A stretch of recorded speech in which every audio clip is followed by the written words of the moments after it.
All right, guys, we're here for part two of the YML Bowl 22 pregame interviews. We're here with Mahomes Depot. Yes, Um, sir. so thank you for taking the time to meet with us. I know you're busy in pregame preparations, but we had to sit with you. This is your third YML Bowl in 6 years. You joined in 2019. And seems like you've won, or you literally won every other year. Um, Funny that your name is Mahomes Depot because you've basically been our Pat Mahomes. New guy came in and just been dominating. So with that, I'll just start by what's on your mind today. Here, a few minutes out from kickoff of the big game, and how you're feeling this game compared to other other YML bowls you've been in. All right. Yeah.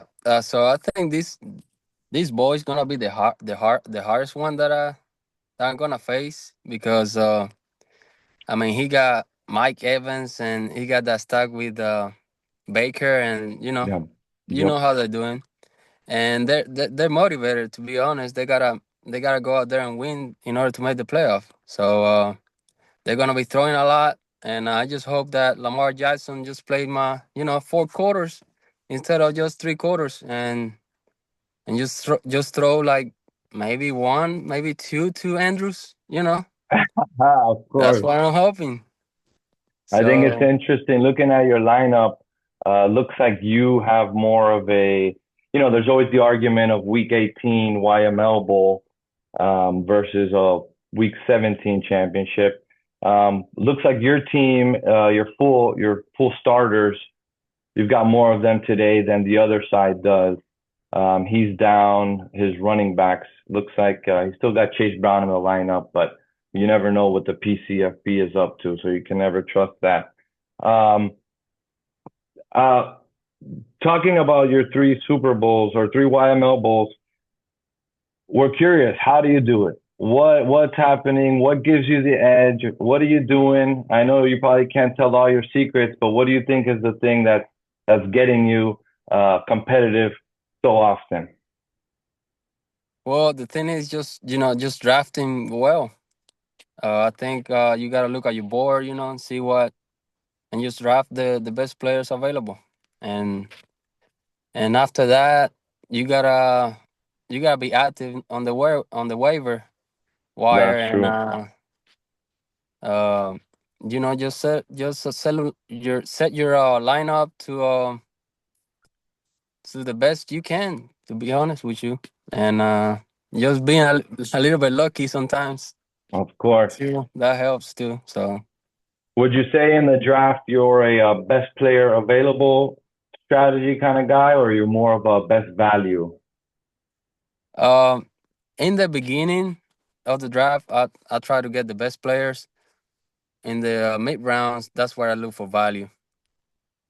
Great, that's Right, great. like I got Michael Thomas. I don't know which round, but I knew he was gonna be something, man. And Brian Thomas? Brian Thomas Jr. Oh yeah, Yeah, incredible. I saw him at LSU, and th- I think he was gonna be big, man. And look at him right now. He's really been huge for you this Yeah, season. I remember I was gonna actually draft him when you drafted him. You took him off the board when I was looking at him.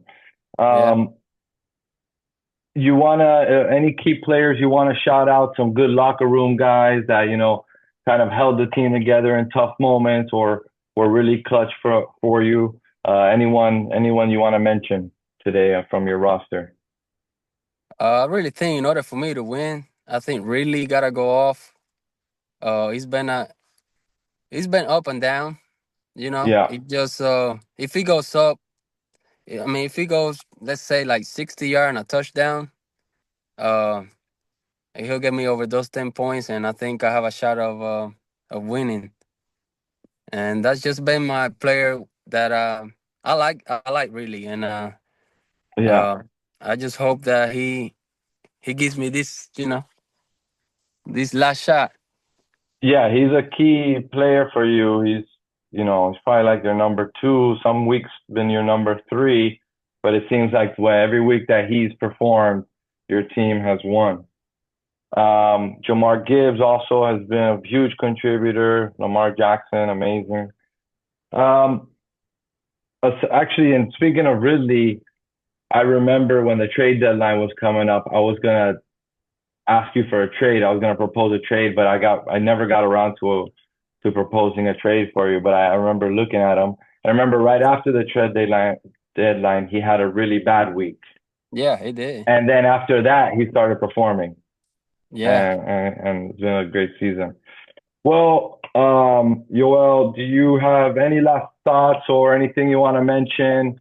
Anyone you want to remind about anything before we go? And just give us a general feeling of what your state of mind is here in these last few minutes before kickoff. Uh, I hope that Chase Brown plays. I know he's not 100. I know he's not 100%. I mean, he's got a high ankle sprain. It usually takes like 4 weeks to.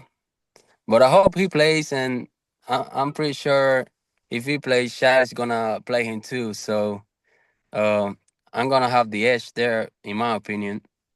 But if he doesn't play, I'm sure I'm gonna play Herbert. That's for sure. And um, Oh, yeah. I think with Josh Down, that Yeah, if he has a really good game, I think he's got a shot. Um, yeah, and they play Jacksonville, so yeah, and Jacksonville is awful against wide receiver. yeah. So I got Alex Pierce. I got him in my lineups right now. He went off last week. Um, he went off against Jacksonville over 100 yards and a touchdown. Uh, when they play again. But Yeah, 134 and a touchdown the first time. yeah. So I'm back and forth with him and Herbert.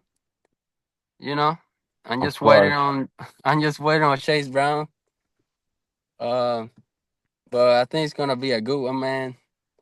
I Um, think so. I think we're all excited and you yeah, know, good luck to you. I mean, you've got a shot here today to become the GOAT. I mean, you yeah, win this game, you know, you're really you're really the underdog today because I think nobody wants to see you win, yeah. you know, because you will automatically become, you know, the YML GOAT. So, um I wish you good luck as a friend, but I wish you the worst of luck on the fantasy football screen. Okay. I appreciate that. All right. All right, buddy. Thanks for taking the time, and you can catch this video on the YouTube. All All right. Good right, luck today. all right, Jexy. I'll see you later. All right. Bye bye. All right.